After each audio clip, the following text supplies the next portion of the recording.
Colour talkies ವೀಕ್ಷಕರೆಲ್ಲರಿಗೂ ಜೈ ಶ್ರೀನಿವಾಸನ್ ಗುರೂಜಿ ಅವರದೇ ಪೂರ್ವಕವಾದ ನಮಸ್ಕಾರಗಳು. ವೀಕ್ಷಕರೇ, ತಮ್ಮೆಲ್ಲರಿಗೂ ಯುಗಾದಿ ಹಬ್ಬದ ಹಾರ್ದಿಕ ಶುಭಾಶಯಗಳು. ಎಲ್ಲ ಬಲ್ಲ ಸಿದ್ಧಿವಿನಾಯಕ ಶರಬೇಶ್ವರ ಸ್ವಾಮಿ ತಮ್ಮೆಲ್ಲರಿಗೂ ಆಯುರಾರೋಗ್ಯ ಅಷ್ಟೇಶ್ವರನ ಅನುಗ್ರಹ ಮಾಡಲಿ ಅಂತ ಪ್ರಾರ್ಥನೆ ಮಾಡ್ತಾ, ಮಿಥುನ ರಾಶಿಯಲ್ಲಿ ಹುಟ್ಟಿರೋರಿಗೆ ಯುಗಾದಿ ಹಬ್ಬದ ರಾಶಿ ಭವಿಷ್ಯ ಹೇಗಿರುತ್ತೆ ಅನ್ನೋದ್ರ ಬಗ್ಗೆ ಮಾತಾಡಿಕೊಟ್ಟಿದ್ದೀವಿ. ಈ ಕೂಡಲೇ ತಾವೆಲ್ಲ ಕಲರ್ ಟ್ಯಾಕೀಸ್ ಚಾನಲ್ನ ಸಬ್ಸ್ಕ್ರೈಬ್ ಮಾಡಿ, ನಮ್ಮ ವಿಡಿಯೋನ ಲೈಕ್ ಮಾಡಿ, ವಿಡಿಯೋನ ಶೇರ್ ಮಾಡಿ, ತಪ್ಪದೆ ಕಮೆಂಟ್ ಮಾಡಿ ಅಂತ ಹೇಳ್ತಾ ವಿಡಿಯೋ ಒಳಗೆ ಹೋಗೋಣವಾ, ಬನ್ನಿ. 2026 ಅಂದರೆ 19/3/2026 6:35 ರಾಶಿ ಚಕ್ರ ತೆಗೆದಿದ್ದೀವಿ. ರಾಶಿ ಕುಂಡ್ಲಿ ಪ್ರಕಾರ, ಪ್ಲಾನೆಟರಿ ಪೊಸಿಷನ್ ಪ್ರಕಾರ ಮಿಥುನ ರಾಶಿಯಲ್ಲಿ ಹುಟ್ಟಿರೋರಿಗೆ ಜಾಕ್ಪಾಟ್ ಈ ವರ್ಷ ಯುಗಾದಿ ಹಬ್ಬ ಅಂದರೆ ತಪ್ಪಾಗಲ್ಲ. 100ಕ್ಕೆ 100ರಷ್ಟು ಚೆನ್ನಾಗಿದೆ ಅನ್ಬೋದು. 100ಕ್ಕೆ 100 ಅಂದರೆ ಒಂಥರ ಅತಿಶಯೋಕ್ತಿ ಆಗಿಬಿಡುತ್ತೆ ಅಂತ ಒಂದು 5% ಸ್ವಲ್ಪ ನೆಗೆಟಿವ್ ಇರೋದನ್ನು ಆಮೇಲೆ ಹೇಳ್ತೀನಿ. ಪಾಸಿಟಿವ್ ಏನಿದೆ ಅನ್ನೋದನ್ನು ಈಗ ನೋಡೋಣ. ರಾಶ್ಯಾಧಿಪತಿ ಬುಧ, ಆಮೇಲೆ ಚತುರ್ಥ ಸ್ಥಾನಾಧಿಪತಿ ಅಂತ ಕರಿತೀವಿ. ರಾಶ್ಯಾಧಿಪತಿ ಮಿಥುನ ರಾಶಿಗೆ ಬುಧ, 4ನೇ ಅಧಿಪತಿ ಸುಖಸ್ಥಾನಾಧಿಪತಿ ಅಂತ ಕರಿತೀವಿ. 4ನೇ ಅಧಿಪತಿನ ರಾಶ್ಯಾಧಿಪತಿ ಸುಖಸ್ಥಾನಾಧಿಪತಿ ಇಬ್ಬರೂ ಆಗಿರ್ತಕ್ಕಂಥ ಬುಧ ಎಷ್ಟನೇ ಮನೆಯಲ್ಲಿ? 9ನೇ ಮನೇಲಿದ್ದಾರೆ. ಯಾರೇ ಆಗಲಿ ನಾಗರ ಹೊಂದಿದ ತಕ್ಷಣ, ಎಡೆ ಎತ್ತಿದ ತಕ್ಷಣ ನಾಗರಪ್ಪ ಹೊಡಿಬಾರ್ದು, ಅದು ದೈವನಾಗ ಅಂತ ಎಲ್ಲ ದೇವರುಗಳು ನಾಗವನ್ನು ಹೇಗೆ ಬಳಸಿದಾರೋ, ಈ ಬುಧನ ಜೊತೆ ರಾಹು ಸೇರಿದ್ರೆ ಬುಧ ಬಂದು ಬುದ್ಧಿ, ರಾಹು ಬಂದು ಬ್ರಹ್ಮಾಂಡ ಬುದ್ಧಿ ಈ ವರ್ಷ ಇವರಿಗೆ ಬರುತ್ತೆ. ಸ್ವಲ್ಪ ಬುದ್ಧಿ ಉಪಯೋಗಿಸಿದ್ರೇ ಸಾಕು, ಸ್ವಲ್ಪ ಸ್ಟ್ರೀಟ್ ಮಾರ್ಟ್ ಇದ್ರೇ ಸಾಕು, ಸ್ವಲ್ಪ ಬಿಸ್ನೆಸ್ ಮೈಂಡೆಡ್ ಆಗಿದ್ರೇ ಸಾಕು, ನಾವು ಚಾಣಾಕ್ಷತನ ಉಪಯೋಗಿಸಿ, ಚುರುಕ್ತನ ಉಪಯೋಗಿಸಿ ದುಡ್ಡು ಸಂಪಾದನೆ ಮಾಡಿಬಿಡ್ಬೋದು. ಅಂಥದ್ರಲ್ಲಿ ಬುಧ ರಾಹು. ಇಲ್ಲಿ ಕುಜ ರಾಹು ಇರೋದು ಒಂದು ಸ್ವಲ್ಪ ನೆಗೆಟಿವ್ ಪಾಯಿಂಟ್ ಆಗ್ಬೋದು, ಒಂದು 5% ಹೇಳಿದ್ನಲ್ಲ ಅದು. ಆಮೇಲೆ ಶನಿ ಬಂದು 9ನೇ ಅಧಿಪತಿ, ಭಾಗ್ಯಾಧಿಪತಿ ಬುಧ ಗ್ರಹಕ್ಕೆ 10ನೇ ಮನೇಲಿದ್ದಾರೆ. 9ನೇ ಅಧಿಪತಿ 10ನೇ ಮನೇಲಿ ಶನಿ, ಇದು ಕೂಡ ಭಾರಿ ಕರ್ಮಸ್ಥಾನದಲ್ಲಿ ಶನಿ ಇರತಕ್ಕಂಥದ್ದು ಭಾರಿ ಒಳ್ಳೆಯದೇ. ಆಲ್ಮೋಸ್ಟ್ ಪ್ಲಾನೆಟರಿ ಪೊಸಿಷನ್ ನೀವು ನೋಡಿದ್ರಿ ಅಂದರೆ ಮಿಥುನ ರಾಶಿಯವರಿಗೆ 100ಕ್ಕೆ 100 ಜಾಕ್ಪಾಟ್ ವರ್ಷ ಈ ವರ್ಷ ಭಾರಿ ಚೆನ್ನಾಗಿರ್ತಾರೆ. ಅಂದಮೇಲೆ ನಾವು ಇದನ್ನೇನು ವರ್ಣಿಸೋದೇ ಬೇಕಾಗಿಲ್ಲ. ಓದ್ತಕ್ಕಂಥ ಮಕ್ಕಳು ಭಾರಿ ಒಳ್ಳೆ ಅವಾರ್ಡ್ಸು, ರಿವಾರ್ಡ್ಸು, ಸ್ಕಾಲರ್ಶಿಪ್ಪು, ಸ್ಪಾನ್ಸರ್ಶಿಪ್ಪು ಸಿಗೋದ್ರಿಂದ ನೀವು ಅಂದ್ಕೊಂಡಿದ್ದ ಕಾಲೇಜು, ಸ್ಕೂಲ್ಗೆಲ್ಲ ಹೋಗಿ ಸೇರ್ಬೋದು. ವಿದೇಶಕ್ಕೆ ಹೋಗಿ ಓದಬೇಕು ಅನ್ನೋರು ಪ್ರಯತ್ನ ಪಟ್ಟರೆ ಎಂಥ ಕೆಲಸ ಬೇಕಾದರೂ ಆಗುತ್ತೆ. ಅದೇ ರೀತಿ ಇನ್ನು ಬಿಸ್ನೆಸ್ ಪೀಪಲ್ಗೆ ಭಾರಿ ಒಳ್ಳೆಯದಾಗ್ತಕ್ಕಂಥ ಚಾನ್ಸ್. ಅದರಲ್ಲಿ ರಿಯಲ್ ಎಸ್ಟೇಟ್, ಬುಧಗ್ರಹ ಅಂದ್ರೇ ಭೂಮಿಗೆ ಸಂಬಂಧಪಟ್ಟ ವಿಷಯ, ಅಗ್ರಿಕಲ್ಚರು ಆಗ್ಬೋದು. ಭೂಮಿಯಲ್ಲಿ ಅಗ್ರಿಕಲ್ಚರು, ಅದು ಆರ್ಗ್ಯಾನಿಕ್ ಯಾವುದಿದ್ರೂ ಕೂಡ ಚೆನ್ನಾಗಾಗುತ್ತೆ. ಅಗ್ರಿಕಲ್ಚರ್ ಲ್ಯಾಂಡ್ ತಗೋಬೇಕು ಅಂತಿರೋರ್ಗಾರ ಅಗ್ರಿಕಲ್ಚರ್ ಲ್ಯಾಂಡ್ ಸಿಗುತ್ತೆ. ಗ್ರೀನರಿ ಸಂಬಂಧವಾದಂಥ ಅಗ್ರಿಕಲ್ಚರು, ಅದೇ ರೀತಿ ಭೂಮಿ, ರಿಯಲ್ ಎಸ್ಟೇಟು ಇದರಲ್ಲಿ ಇರ್ತಕ್ಕಂಥವ್ರು. ಅದು ಬಿಟ್ಟು ಆಲ್ ಟೈಪ್ಸ್ ಆಫ್ ಬಿಸ್ನೆಸ್ಸಲ್ಲಿ ಇರ್ತಕ್ಕಂಥವ್ರಿಗೂ ಭಾರಿ ಒಳ್ಳೆ ಪ್ರಾಫಿಟ್ ಇದೆ. ಬೈಯಿಂಗ್ ಸೆಲ್ಲಿಂಗ್ ಎಲ್ಲದರಲ್ಲಿನೂ ದುಡ್ಡು ಮಾಡ್ತಕ್ಕಂಥ ಯೋಗ ಮಿಥುನ ರಾಶಿಯವರಿಗೆ ಇದೆ. ಇನ್ನು ಪ್ರೈವೇಟ್ ಸೆಕ್ಟ್ರಲ್ಲಿ ಕೆಲಸ ಮಾಡ್ತಕ್ಕಂಥವ್ರಿಗೂ ಭಾರಿ ಒಳ್ಳೆಯದಾಗುತ್ತೆ. ಅವ್ರು ಅಂದ್ಕೊಂಡಿದ್ದ ಪ್ರಮೋಷನ್ಸು, ಅಂದ್ಕೊಂಡಿದ್ದ ಬ್ರ್ಯಾಂಚಸ್ಗೆ ಹೋಗ್ಬೋದು, ಅಂದ್ಕೊಂಡಿದ್ದ ಪೋಸ್ಟ್ಗೆ ಹೋಗ್ತಕ್ಕಂಥ ಚಾನ್ಸು ಪ್ರೈವೇಟ್ ಸೆಕ್ಟರ್ ಅವ್ರಿಗಿದೆ. ಮಿಥುನ ರಾಶಿಯಲ್ಲಿ ಹುಟ್ಟಿರ್ತಕ್ಕಂಥ ನಾರ್ಮಲಿ 10ನೇ ಮನೆಯಲ್ಲಿ ಸೂರ್ಯ ಬಂದು 10ನೇ ಮನೇಲಿರೋದ್ರಿಂದ, ನೀರನೇ ಮನೆಯಲ್ಲಿ ಇರೋದ್ರಿಂದ ಸ್ವಲ್ಪ ಪವರ್ ಕಳ್ಕೊತಾನೆ ಸೂರ್ಯ. ಆಮೇಲೆ 3ನೇ ಮನೇಲಿ ಕೇತು. 3ನೇ ಮನೆ ಅನ್ನೋದು ಸಿಂಹರಾಶಿ, ಅದರಿಂದ ಗೌರ್ಮೆಂಟ್ ಸೆಕ್ಟರಲ್ಲಿ ಕೆಲಸ ಮಾಡ್ತಿರ್ತಕ್ಕಂಥವ್ರು ಸ್ವಲ್ಪ ಕೇರ್ ತೊಗೋಬೇಕು. ಇದು ಕಾಮನ್ ಆದಂಥ ವಿಷಯ.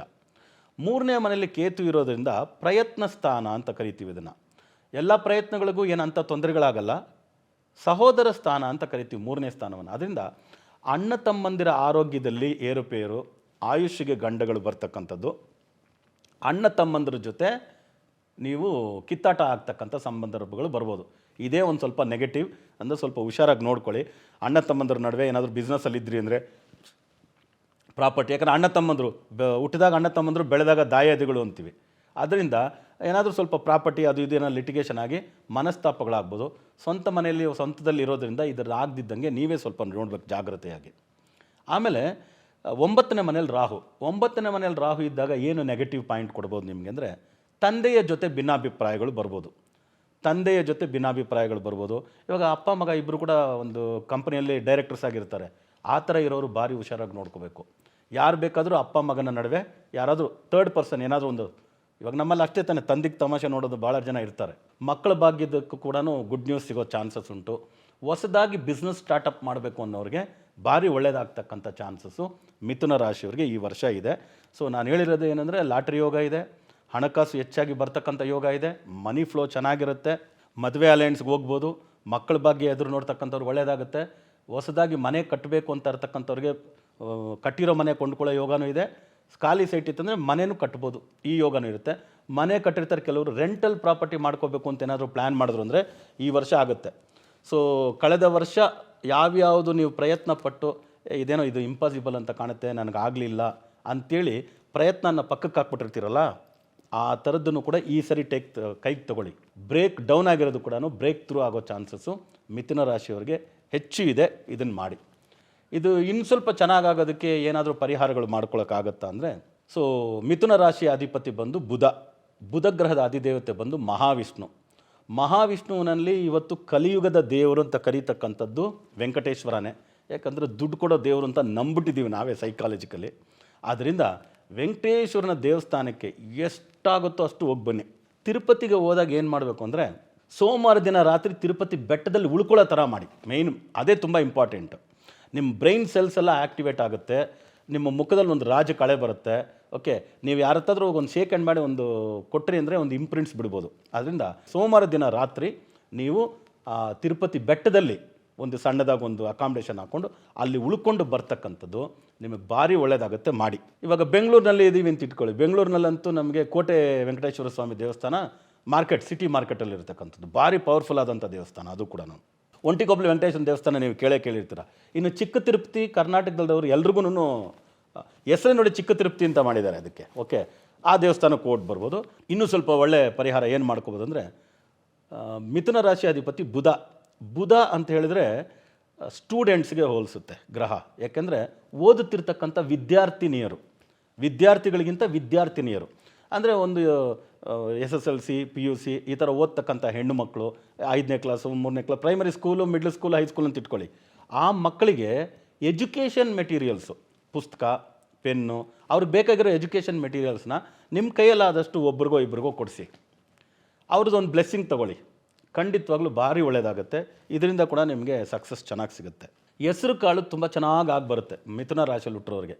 ಹೆಸರು ಕಾಳನ್ನ ನಿಮ್ಮ ಕೈಯಲ್ಲಾದಷ್ಟು ವೃದ್ಧಾಶ್ರಮ, ಅನಾಥಾಶ್ರಮ, ಸೊ ಫಿಸಿಕಲಿ ಮೆಂಟಲಿ ಡಿಸೇಬಲ್ಡ್ ಎಷ್ಟೋ ಹಾಸ್ಟೆಲ್ಸ್ ಇರುತ್ತದೆ, ಅಲ್ಲಿ ನಿಮ್ಮ ಕೈಲಾದಷ್ಟು ಹೆಸರು ಕಾಳು ದಾನ ಮಾಡಿ. ಇದು ಮಾಡಿದ್ದೇ ಆದರೆ ಈ ಮಿಥುನ ರಾಶಿಯವ್ರಿಗೆ ಹೇಳಿದ್ನಲ್ಲ, 100/100 ಚೆನ್ನಾಗಿದೆ, ಒಂದು 5-10% ಏನೋ ಹಂಗೆ ಕಮ್ಮಿ ಇರೋದಷ್ಟೇ ಅಂತ. ಆ ಪರ್ಸೆಂಟೇಜ್ ಇನ್ನೂ ಪ್ಲಸ್ ಆಗುತ್ತೆ, ಮೈನಸ್ ಏನಿದೆಯೋ ಅದು ಇನ್ನೂ ಮೈನಸ್ ಹಾಕ್ಕೊಂಡು ಹೋಗುತ್ತೆ. ಎಲ್ಲ ರೀತಿ ಒಳ್ಳೆಯದು ಆಗುತ್ತೆ ಅಂತ ಹೇಳ್ತಾ ಮತ್ತೆ ಹೊಸ ವಿಡಿಯೋಗಳೊಂದಿಗೆ ತಮ್ಮನ್ನು ಭೇಟಿ ಮಾಡ್ತೀನಿ. ಅಲ್ಲಿವರೆಗೂ ಆರಾಮಾಗಿರಿ, ಹುಷಾರಾಗಿರಿ ಅಂತ ಹೇಳ್ತಾ ತಮ್ಮಿಂದ ಬಿಡುಗಡೆ ತಗೊಳ್ತಿರೋದು ತಮ್ಮೆಲ್ಲರ ಜಯ ಶ್ರೀನಿವಾಸನ್ ಗುರುಜಿ. ಲೋಕ ಸಮಸ್ತ ಸುಖಿನೋ ಭವಂತು, ಸರ್ವೇ ಜನ ಸುಖಿನೋ ಭವಂತು, ವಸುದೈವ ಕುಟುಂಬಕಂ.